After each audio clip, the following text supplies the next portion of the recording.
और जी भैया, कैसे हैं आप लोग? उम्मीद करता हूँ सभी अच्छे होंगे और अपनी प्रिपरेशंस में लगे हुए होंगे।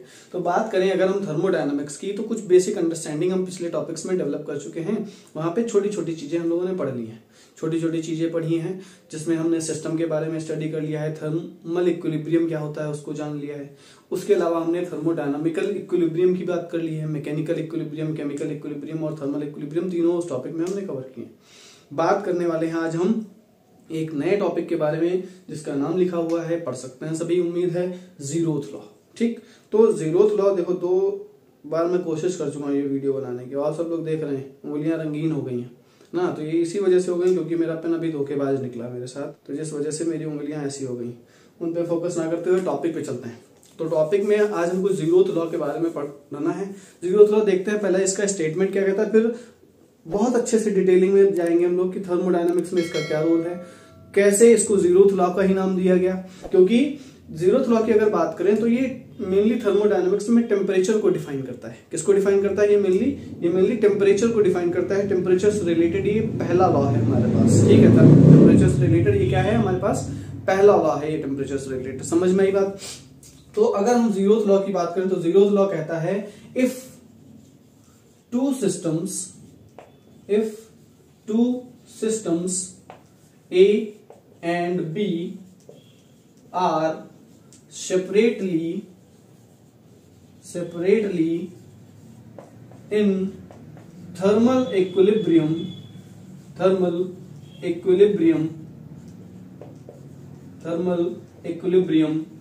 with a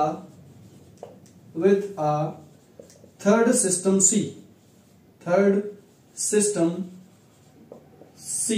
ठीक, अगर आपके 2 सिस्टम हैं A और B, जो कि एक तीसरे सिस्टम के साथ अलग अलग थर्मल इक्विलिब्रियम में है, मतलब आपका सिस्टम A C के साथ थर्मल इक्विलिब्रियम में है और सिस्टम B आपका C के साथ थर्मल इक्विलिब्रियम में है, तो हम क्या बोलेंगे? Then zeroth law says that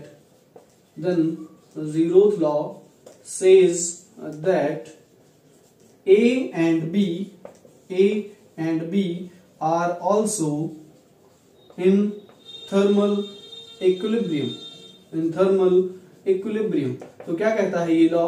ये लॉ कहता है, उम्मीद आपको डेफिनेशन से ही समझ में आ गया होगा, कि अगर मान लेते हैं 2 सिस्टम A और B किसी थर्ड सिस्टम C के साथ थर्मल इक्विलिब्रियम में है। फॉर एग्जांपल मान लेते हैं ये 2 हमारे पास सिस्टम है और मैं थर्ड सिस्टम, और ये दोनों सिस्टम मेरे साथ थर्मल इक्विलिब्रियम में है अलग अलग। ये मेरे साथ थर्मल इक्विलिब्रियम में है, मतलब इसका टेम्परेचर और मेरा टेम्परेचर सेम है। इसका टेम्परेचर और मेरा टेम्परेचर सेम है, मतलब ये दोनों आपके सिस्टम मेरे साथ थर्मल इक्विलिब्रियम में है, तो ये आपस में भी थर्मल इक्विलिब्रियम में होंगे। उम्मीद है समझ में आ गया होगा। तो अगर हम इसी तरीके से कंसीडर कर लें, मान लें कि अगर हमारे पास 3 सिस्टम है इस तरीके से, system A B and C, system A B and C। ठीक, तो ये सिस्टम C है, ये सिस्टम A है, ये सिस्टम B है। ठीक, क्या है? ये सिस्टम C है, ये सिस्टम B है और ये सिस्टम A है। तो अगर बात करें इस वॉल की, ठीक, बात करें अगर इस वॉल की और इस वॉल की, तो इस वॉल ने क्या कर रखा है? सिस्टम A और B को डिवाइड कर रखा है, अलग अलग कर रखा है। इस वॉल ने क्या कर रखा है? सिस्टम C को सिस्टम A और B से अलग कर रखा है। ठीक, तो इस तरीके से हम कह सकते हैं, अगर A C के साथ थर्मल इक्विलिब्रियम में है, मतलब टेम्परेचर ऑफ A जो होगा वो टेम्परेचर ऑफ C के बराबर होगा, तभी तो ये दोनों थर्मल इक्विलिब्रियम में होंगे, है ना। C और A का टेम्परेचर अगर सेम है तभी तो ये थर्मल इक्विलिब्रियम में होंगे कि नहीं होंगे। ठीक है, समझ में आ गई होगी बात। कह रहा है B सिस्टम भी आपका C के साथ थर्मल इक्विलिब्रियम में है, B सिस्टम भी C के साथ थर्मल इक्विलिब्रियम में है, इसका मतलब टेम्परेचर ऑफ B जो होगा वो टेम्परेचर ऑफ C के बराबर होगा, है ना। यही तो मतलब हुआ, थर्मल इक्विलिब्रियम में 2 सिस्टम के होने का मतलब क्या हुआ? कि उनका टेम्परेचर सेम होगा। तो यहां पे जिस वॉल से C और B दोनों डिवाइडेड है, इसको बोलते हैं डायाथर्मिक वॉल। और डायाथर्मिक वॉल्स ऐसी वॉल्स होती हैं जो हीट का फ्लो अपने अंदर से होने देंगी। समझ में आई बात? डायाथर्मिक वॉल्स ऐसी वॉल्स होती हैं जो हीट का एक्सचेंज होने देंगी अपने अंदर से बाहर। ठीक, अब अगर इस वॉल की बात करें तो ये आपकी एडियाबेटिक वॉल है, एडियाबेटिक वॉल। और एडियाबेटिक वॉल्स कैसी होती हैं? एडियाबेटिक वॉल्स ऐसी होती हैं जो अपने अंदर से हीट का एक्सचेंज नहीं होने देती या अपने अंदर से हीट फ्लो ऑब्जर्व नहीं करती। तो कह सकते हैं ए से बी की तरफ कोई भी हीट नहीं जा सकती, क्योंकि इन दोनों को सेपरेट किससे कर रखा है, डियाबेटिक वॉल से।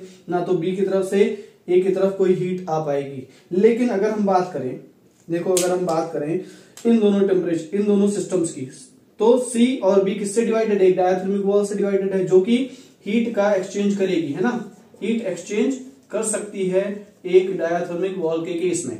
लेकिन यहाँ पे heat exchange is not allowed, heat exchange नहीं कर सकती यहाँ पे, ठीक। तो देखो यहां से क्या होगा, सी और बी किससे सेपरेटेड है, डायाथर्मिक वॉल से। तो यहां से कुछ टेम्परेचर यहां जा सकता है या हीट जा सकती है, जिसकी वजह से क्या होगा, हीट यहां भी आ सकती है, जिसकी वजह से ए और सी आपके, सॉरी बी और सी आपके क्या हो जाएंगे, ये एक दूसरे के साथ थर्मल इक्विलिब्रियम में आ जाएंगे। बात करें ए और सी की, तो यहां से कुछ हीट जा सकती है या यहाँ कुछ हीट आ सकती है। तो यहाँ भी क्या होगा, हीट का एक्सचेंज पॉसिबल हो रहा है, सी और बी के बीच में भी हीट का एक्सचेंज पॉसिबल हो रहा है, जिसकी वजह से सी और बी थर्मल इक्विलिब्रियम में है, ए और सी थर्मल इक्विलिब्रियम में है। तो जाहिर सी बात है, अगर हीट यहाँ से यहाँ जा सकती है तो इन दोनों का टेम्परेचर मेंटेन कर देगी, और इन दोनों का टेम्परेचर भी मेंटेन कर देगी, क्योंकि हीट यहाँ भी जा सकती है ना। तो इसका मतलब क्या हुआ, जब ए और सी का टेम्परेचर सेम, बी और सी का टेम्परेचर सेम, तो ए और बी का भी टेम्परेचर सेम होगा, है ना। इस इक्वेशन से अगर बात करें, ये इक्वेशन 1 मान लें, ये इक्वेशन 2 मान लें, तो लेफ्ट हैंड साइड दोनों की अलग अलग है, लेकिन राइट हैंड साइड सेम है। तो हम क्या कर सकते हैं, दोनों को इक्वेट कर सकते हैं। तो टी ए बराबर टी बी हो जाएगा, यानी क्या हो जाएगा, यहां से हमको पता चलेगा कि temperature of A is equal to temperature of B, means that T A is equal to T B. It shows that the system A and B are also in thermal equilibrium, है ना।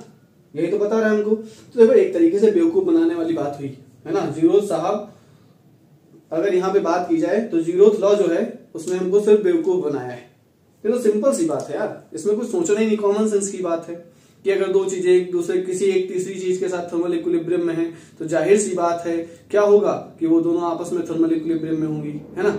अगर मान लो triplets की बात करें, तीन लोगों की बात करें जो सेम शक्ल के हैं, तो अगर दो किसी एक थर्ड पर्सन के साथ सेम शक्ल के हैं, तो वो दोनों भी तो आपस में सेम शक्ल के हो जाएंगे ना।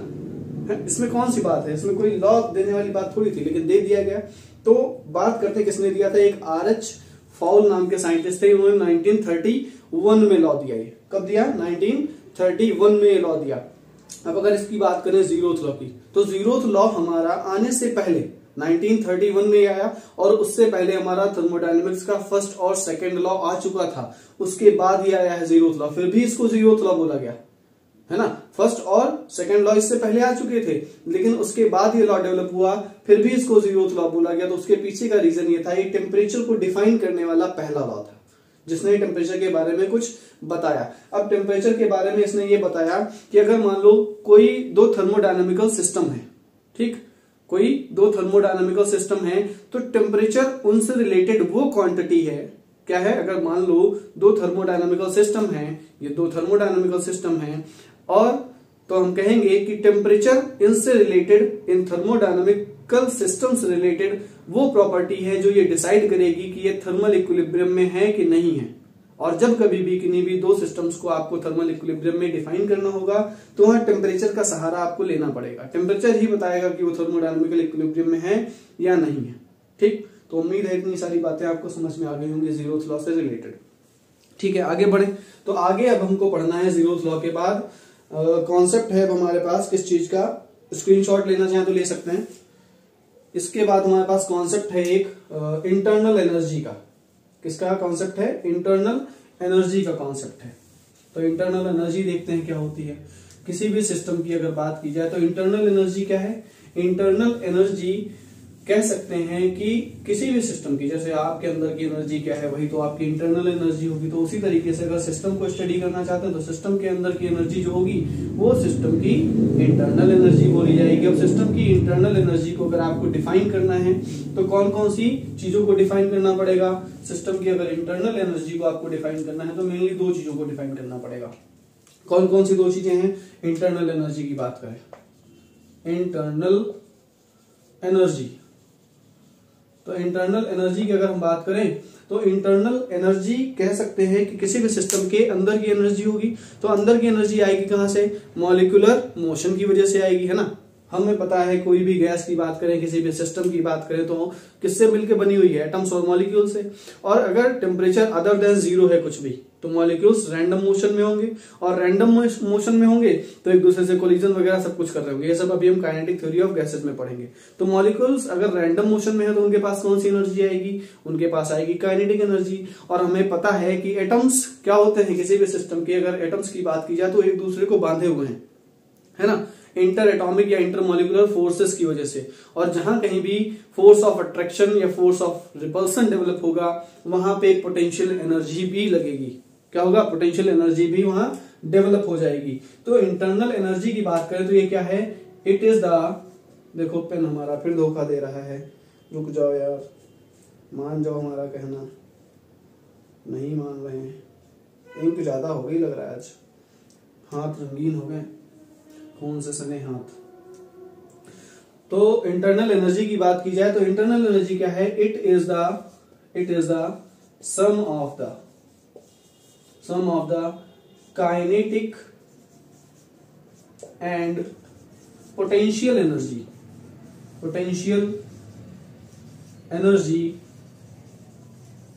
ऑफ द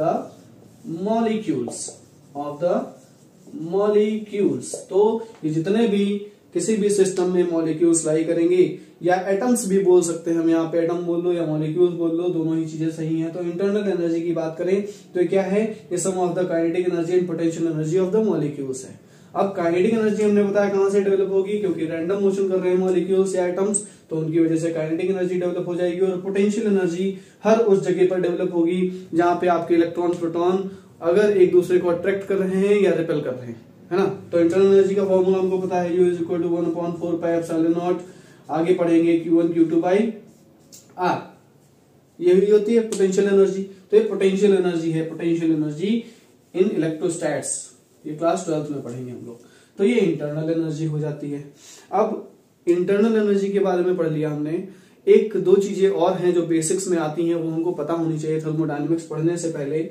वो ये है कि पहली बात तो हीट और वर्क को थोड़ा सा समझ लेते हैं। हीट और वर्क को समझ लिया जाए, किसको हीट और वर्क को समझ लेते हैं थोड़ा सा। तो हीट की अगर बात करें तो हीट क्या है, हीट एक फॉर्म ऑफ एनर्जी है ना, ये तो सभी को पता है, heat is a form of energy.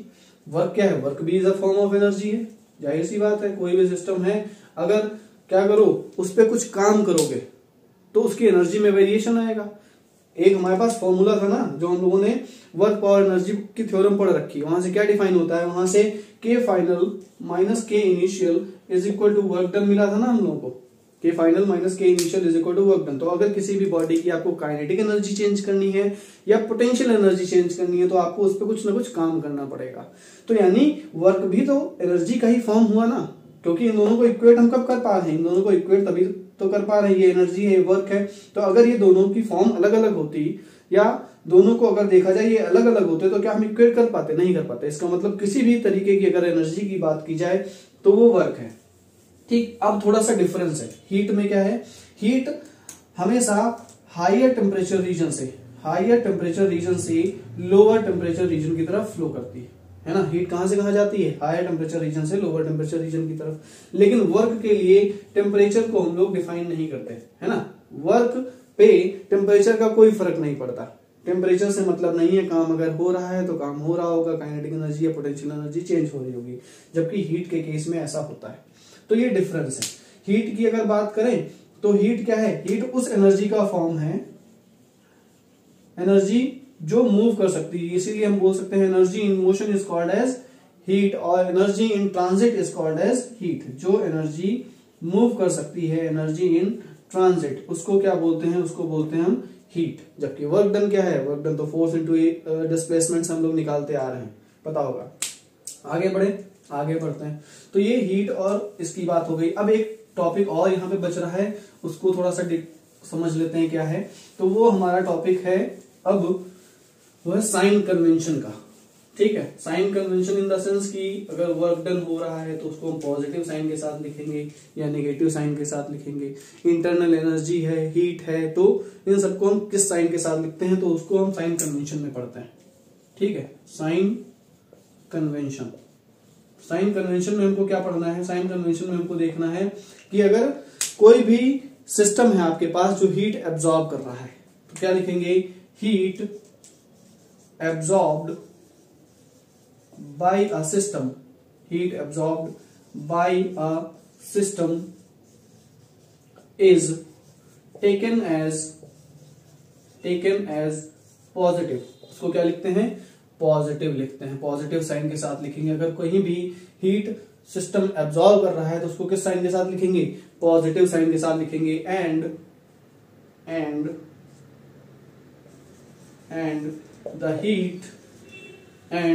the heat released by a system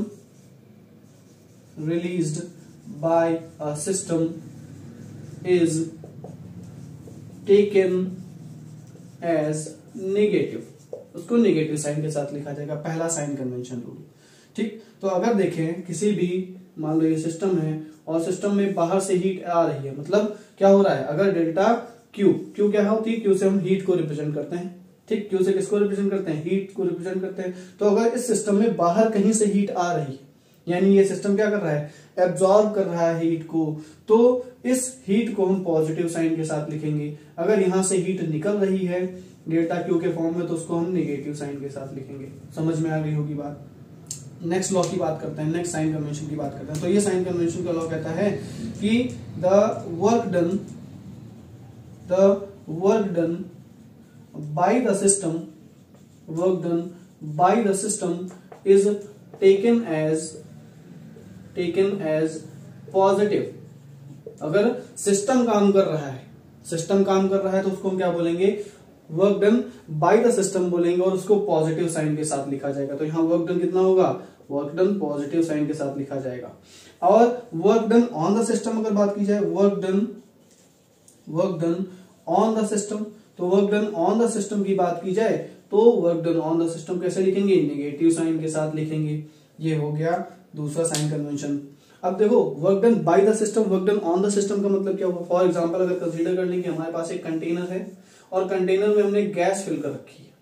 ठीक, कंटेनर में क्या फिल कर रखा है, गैस फिल कर रखी है। एक पिस्टन लगा हुआ है, एक पिस्टन लगा हुआ है जो मूवेबल है, फ्रिक्शनलेस है, मूव करेगा। जब हम ऊपर से प्रेशर अप्लाई करेंगे तो नीचे शिफ्ट होगा और जब नीचे से प्रेशर अप्लाई होगा तो ये ऊपर शिफ्ट होगा। तो मान लें इसमें अगर एक कोई गैस फील्ड है, इसके अंदर कोई भी एक गैस फील्ड है, तो गैस मान लें अगर एक्सपैंड हो रही है, तो गैस अगर एक्सपैंड करेगी तो क्या करेगी, इस पिस्टन पे भी ऊपर की तरफ एक प्रेशर डेवलप करेगी, इसको ऊपर की तरफ फेंकने की कोशिश करेगी।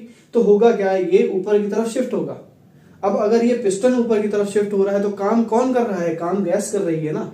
काम कौन कर रहा है, काम तो यहाँ पे गैस कर रही है। तो हम बोल सकते हैं कि work done by the system हो रहा है, यहाँ work done by the system हो रहा है। ठीक, काम कौन कर रहा है, गैस खुद से कर रही है, तो work done by the system. अगर हम प्रेशर अप्लाई करना शुरू कर दें इस पिस्टन पे, हम जाके बैठ जाएं इस पिस्टन पे जाके अगर हम बैठ जाएं या प्रेशर अप्लाई करना स्टार्ट कर दें तो काम कौन करेगा, तो काम सिस्टम पर होगा, हमारी वजह से होगा या सराउंडिंग की वजह से होगा। तो क्या लिखेंगे, work done on the system और नेगेटिव साइन के साथ लिखा जाएगा इसको। इसके बाद अगले कन्वेंशन की बात करते हैं। वो क्या कहता है, increase in the internal energy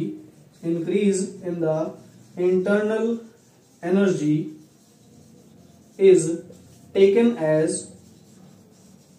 as positive and decrease in internal energy is taken as negative। ठीक, तो उम्मीद है ये समझ में आ गया होगा। अगर किसी भी सिस्टम की इंटरनल एनर्जी बढ़ रही है तो उसको हम पॉजिटिव साइन के साथ लिखेंगे और इंटरनल एनर्जी अगर डिक्रीज हो रही है तो नेगेटिव साइन के साथ लिखा जाएगा। तो आज के लिए इतना ही रखते हैं। इंट्रोडक्शन पार्ट लगभग कंप्लीट हो रहा है, थोड़ा सा और बचा है, उसको नेक्स्ट वीडियो में कवर करेंगे क्योंकि भूख मुझे बहुत तेज लग रही है।